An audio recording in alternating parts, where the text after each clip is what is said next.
Imagine this. You wake up in the dead of night to the sound of your security alarm blaring.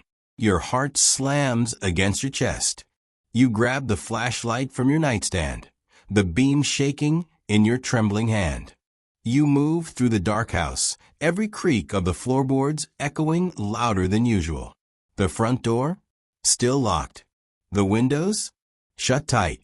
No shattered glass, no footprints, no sign of forced entry. And yet, when you step into the kitchen, your blood runs cold. A chair at the table is pulled out, angled slightly, as if someone sat there only moments ago.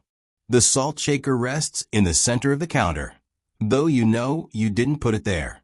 And then, in the fridge, you spot something you've never seen before. A tiny decorative magnet, upside down, mocking you with its subtle wrongness. The police arrive. They comb every inch of your home. Every lock is intact. Every window is sealed. No prints. No explanation. They leave, assuring you it must be a glitch in the alarm system. But deep down, you know the truth. Someone was in your home. And this isn't the start of a horror movie. This is a real case. A case that became known as the Phantom Intruder. Over the next hour and a half, we'll walk through this terrifying story. Strange events. The chilling escalation. The police investigations found nothing. And the theories, ranging from the logical to the supernatural. This is the Phantom Intruder Case. The year was 2014. The Peterson family, Mark, his wife Linda, and their 2 children, lived just outside Denver, Colorado. Their life was normal, comfortable. Mark worked as a contractor. Linda, a school administrator. The children were 9 and 12, playful, chatty, involved in sports and art. Their home was a 2-story suburban building with an attached garage, a fenced yard, and a security system installed after car break-ins had been reported in the area. By all accounts, they were an average suburban family. But on the night of October 3, 2014, their lives changed forever. At exactly 2:13 a.m., the Peterson security alarm screamed through the house. Mark leapt from bed, adrenaline pumping. He rushed downstairs with a flashlight, expecting broken glass. But instead, he found every door locked, every window sealed. The system had tripped, but there was no intruder. And then came the detail that haunted him. In the living room, the TV remote lay neatly upside down on the couch. He knew he'd left it on the coffee table. The first night, he brushed it off. Maybe I forgot. Maybe the alarm malfunctioned. But that was only the beginning. October 4th, the alarm went off again. This time, in the kitchen zone. The police arrived. They searched. No signs of forced entry. But Linda discovered something bizarre.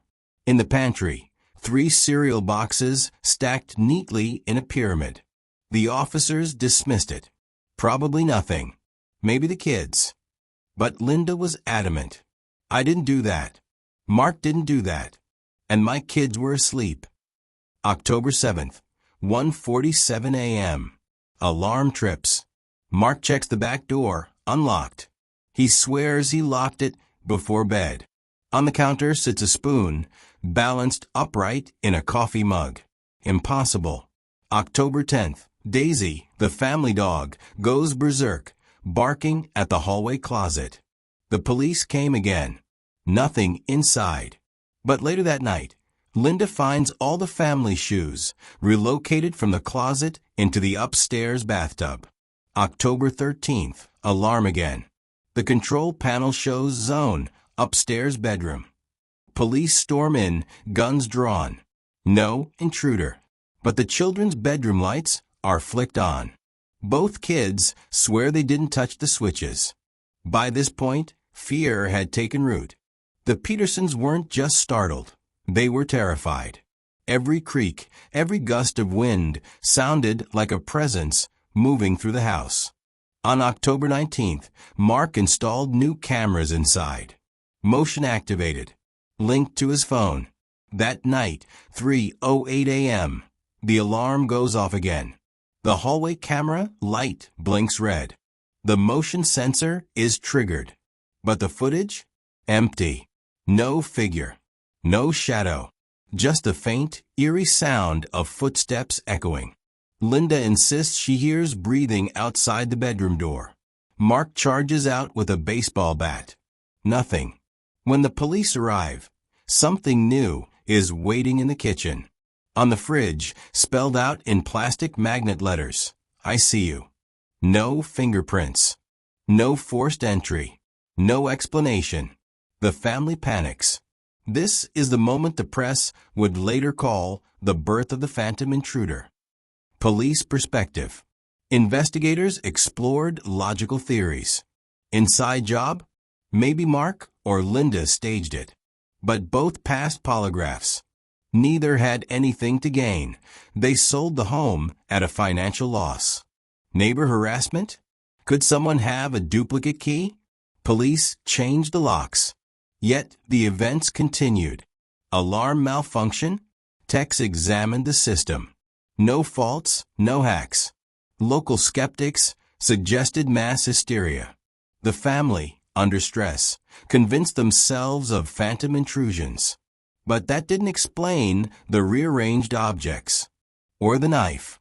Paranormal groups claimed the intruder wasn't human. A poltergeist, perhaps. They conducted EVP sessions, reported faint whispers, not alone. But skeptics mocked it. Coincidence. Audio pareidolia.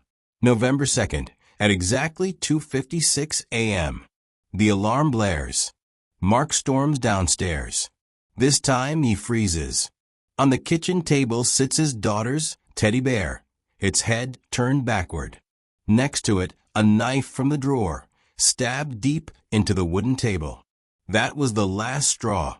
The Petersons fled the house that night and never returned. Within a month, the Petersons sold their home. They refused interviews.